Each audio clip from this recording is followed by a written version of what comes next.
There are circumstances in life where we deny backing up a person because he's not trustworthy. Yet, God intervenes in the case of Ahaziah. Why is that?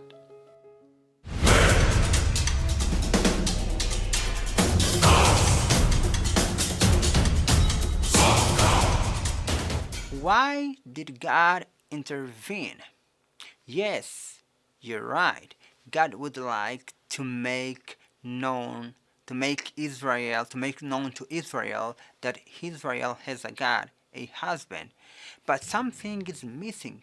After all, the author of Kings presents a clear contrast between the southern kingdom, Judah, and the northern kingdom, Israel, when he transits from the first kings to the beginning of the second kings.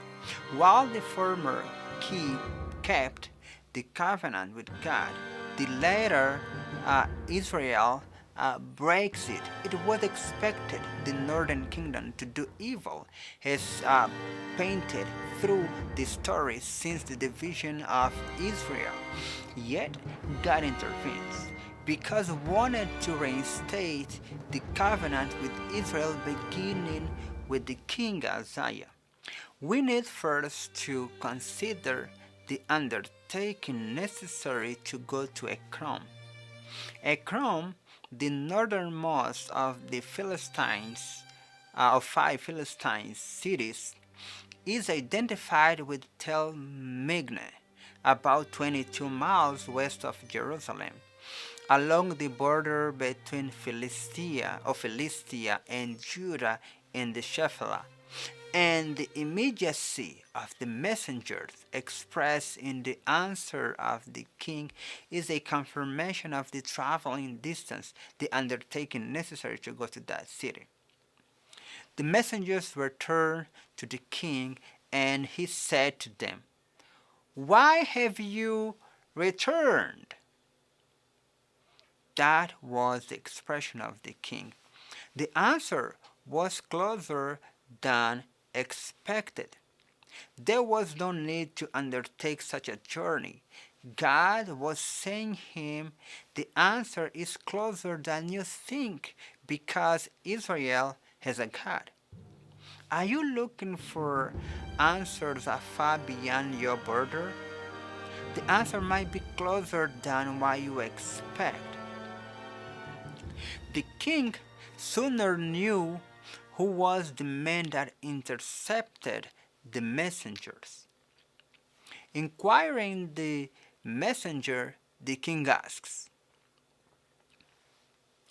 "What kind of man was it who came up to meet you and told you these words?" So they answered him, "A hairy man, wearing a leather belt around his waist." And he said, "This is Elijah, the Tishbite." Well, after all, Elijah was known to the king. How does it come? Why then he went not to Elijah?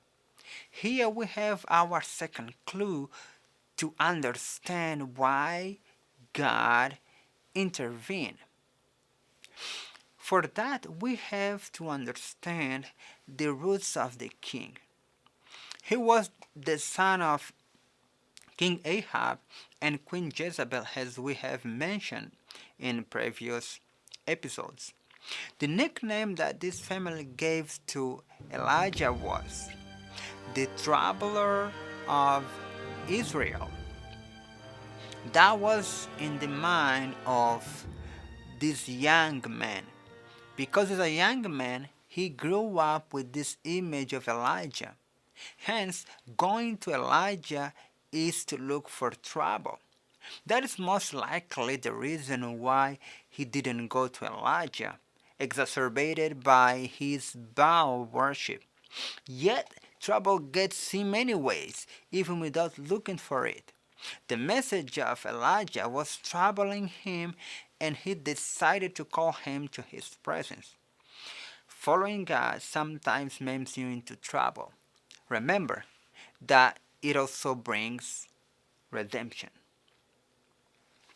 In addition, as we have already mentioned, Baal-zebub may be a reference to magicians or pagan priest healers and not unnecessarily a deity, even though a deity is implied for the communication between the magician or pagan priest healer.